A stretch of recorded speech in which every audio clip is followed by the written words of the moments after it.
प्रिय विद्यार्थी साथियों, जय हिंद। 5 मार्च 2023 से देवी अहिल्या विश्वविद्यालय इंदौर की थर्ड ईयर की परीक्षाएं प्रारंभ हो रही हैं। इसी के साथ मध्य प्रदेश के कुछ अन्य विश्वविद्यालयों की परीक्षाओं के भी प्रारंभ होने का यही समय है। हमारे पास कमेंट आ रहे हैं और व्यक्तिगत तौर पर संपर्क करके भी विद्यार्थी हमसे यह जानना चाह रहे हैं कि इस बार थर्ड ईयर का परीक्षा का पैटर्न क्या रहेगा। तो आइए इस वीडियो में हम आपको उच्च शिक्षा विभाग मध्य प्रदेश शासन के द्वारा जारी किए गए निर्देशों के आधार पर बताने का प्रयास करते हैं कि आपकी परीक्षा का पैटर्न क्या रहेगा। उच्च शिक्षा विभाग ने अपनी वेबसाइट पर सिलेबस और सिलेबस के अंतर्गत परीक्षा का पैटर्न भी डाल रखा है। यह जो सिलेबस आप देख पा रहे हैं, ये बीकॉम थर्ड ईयर का भारतीय अर्थव्यवस्था का सिलेबस है। इसी तरह से बीएससी, बीबीए और बीएचएससी और अन्य थर्ड ईयर की कक्षाओं के सिलेबस में भी सेम प्रकार का पैटर्न दिया गया है। इसलिए हमने उदाहरण के तौर पर यहाँ पर एक सिलेबस को उठाया है। आप अपने सिलेबस के अंतिम भाग में पहुँचेंगे जहाँ पर भाग द लिखा हुआ है और अनुशंसित मूल्यांकन विधियाँ यहाँ पर लिखी हुई हैं। इसमें आप सबसे नीचे वाली रो में आप पहुँचेंगे तो वहाँ आप देखिए लेफ्ट साइड में लिखा है आकलन विश्वविद्यालयीन परीक्षा, समय 3 घंटे। फिर इसके बाद दूसरे वाले कॉलम में लिखा हुआ है अनुभाग अ, अनुभाग ब, अनुभाग स और उनके सामने बताया है अति लघु प्रश्न और दीर्घोत्तरी प्रश्न, यानी part A very short answer question, part B short answer question और part C long answer questions. इस प्रकार से 3 प्रकार के ये प्रश्न पूछे जाने की बात उच्च शिक्षा विभाग ने थर्ड ईयर के सिलेबस में कही है। आपको ज्ञात होगा कि इसके पहले आपको ऑब्जेक्टिव टाइप क्वेश्चंस हल करने का अवसर मिला था सेकंड ईयर में, लेकिन इस बार के सिलेबस में ऑब्जेक्टिव टाइप क्वेश्चंस का उल्लेख नहीं किया गया है। यदि विश्वविद्यालयों के द्वारा इस निर्देश का पालन किया जाता है, जो कि किया भी जाना चाहिए, तो आपको पेपर में इन 3 प्रकार के प्रश्न मिल सकते हैं, अति लघु प्रश्न और दीर्घोत्तरी प्रश्न।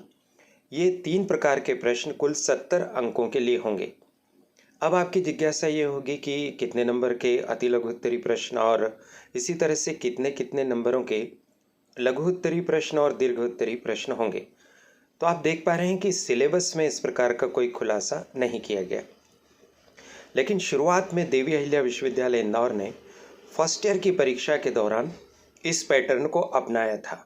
तो उम्मीद हम कर सकते हैं कि उसी पैटर्न को थर्ड ईयर में यदि अपनाया जाता है तो अति लघुत्तरी प्रश्नों की संख्या 3 हो सकती है, यानी आपको 3 प्रश्न दिए जा सकते हैं और प्रत्येक प्रश्न के अथवा में भी एक प्रश्न हो सकता है। तो इन 3 प्रश्नों के उत्तर आपको अति लघुत्तरी प्रश्नों में करना पड़ सकता है। और जब पिछली बार ये परीक्षा हुई थी तो अति लघुत्तरी प्रश्न के लिए प्रत्येक प्रश्न हेतु 4 अंक निर्धारित किए गए थे।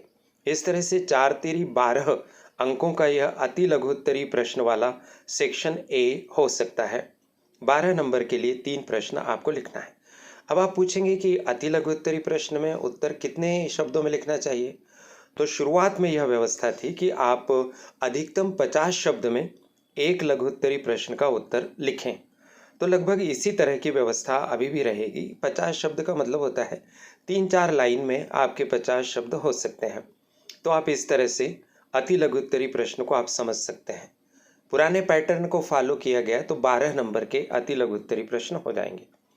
अब लघु प्रश्नों की अगर हम बात करें, लघुत्तरी प्रश्नों की हम बात करें, तो पिछली बार जब परीक्षा हुई थी तो उसमें 4 क्वेश्चन पूछे गए थे और प्रत्येक क्वेश्चन के अथवा में भी एक क्वेश्चन दिया गया था और प्रत्येक क्वेश्चन 7 नंबर के लिए था, यानी 7 चौक 28 नंबर के लघुत्तरी प्रश्न पूछे गए थे।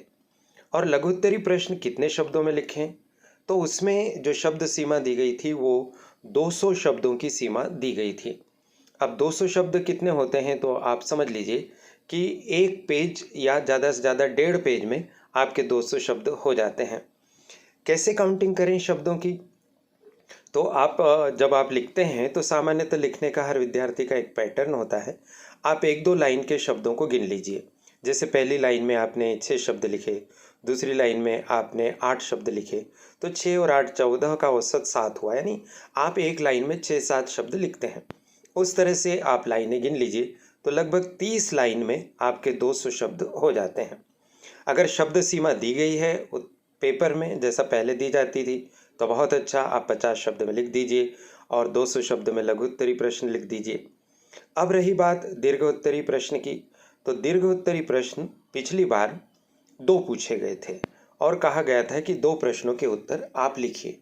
प्रश्नों की संख्या ज़्यादा थी, आपको विकल्प चुनने की व्यवस्था थी। आंतरिक विकल्प आए थे, यानी हर प्रश्न के अथवा में प्रश्न आया था। यह भी हो सकता है कि आपको कंटिन्यूएशन में 4 प्रश्न दे दें और आपसे कहें कि उसमें से कोई 2 प्रश्न कर लीजिए, या फिर अथवा वाली व्यवस्था भी लागू की जा सकती है। तो दीर्घ उत्तरी प्रश्न 2 होंगे। अब प्रत्येक प्रश्न के लिए कितने अंक होंगे, तो प्रत्येक प्रश्न के लिए पहले 15 अंक थे। इस तरह से 30 अंकों के लिए आपको 2 दीर्घ उत्तरी प्रश्न लिखने होंगे। अब दीर्घ उत्तरी प्रश्न कितने शब्दों में लिखें, तो पहले यह शब्द सीमा थी 500 शब्द। अब यदि शब्द सीमा देते हैं तो आपके पास फार्मूला हो ही गया है कि एक लाइन में 6-7 शब्द आते हैं। उस तरह से अगर आप गिनेंगे तो आप अंदाज लगा लीजिए कि कितनी लाइनों में आपके 500 शब्द हो जाते हैं। तो सातों सातों 49 अगर अपन करें तो 490, यानी 70 से 75 लाइन में आपके 500 शब्द हो जाते हैं। और यदि मान लीजिए कि उन्होंने यहाँ पर शब्दों की सीमा नहीं दी तो आप दीर्घ उत्तरी प्रश्न 4, 5, 6 पेज में लिख सकते हैं। आगे पीछे मिलाकर 2 पेज होते हैं, तो इस तरह से 3 पन्ने तक भी आप दीर्घ उत्तरी प्रश्न लिख सकते हैं। एक बार पुनः दोहरा लें, अगर पुराना पैटर्न काम आया तो अति लघु प्रश्न 3 होंगे, 4 नंबर का एक प्रश्न होगा, 12 नंबर का कुल सेक्शन होगा। लघु उत्तरी प्रश्न 4 होंगे, प्रत्येक प्रश्न 7 अंक का होगा, 7 चौक 28। दीर्घ उत्तरी प्रश्न 2 होंगे, प्रत्येक प्रश्न 15 अंक का होगा, 15 दूनी 30। तो 30, 28 और 12, इन सब को अगर हम जोड़ते हैं तो हमारा उत्तर हो जाता है या योग हो जाता है 70। इस तरह की व्यवस्था एक हो सकती है। हो सकता है कि अलग अलग विश्वविद्यालयों में प्रश्नों की संख्या अलग हो, अंकों का विभाजन भी अलग हो, क्योंकि यह व्यवस्था शासन के द्वारा विश्वविद्यालय पर छोड़ी गई है। लेकिन प्रश्न 3 प्रकार के आने की पूरी संभावना है, अति लघु प्रश्न और दीर्घ उत्तरी प्रश्न। आशा है इस वीडियो से आपको मार्गदर्शन मिलेगा और आपकी चिंताएं दूर होंगी। ये महत्वपूर्ण बात आप तक पहुंचाने का अवसर मुझे चैनल की संचालिका प्रीति गुलवानिया जी के द्वारा दिया गया। उनके प्रति बहुत बहुत आभार और उनकी परिश्रमी टीम को भी बहुत बहुत धन्यवाद। आप सभी को शुभकामनाएं। नमस्कार।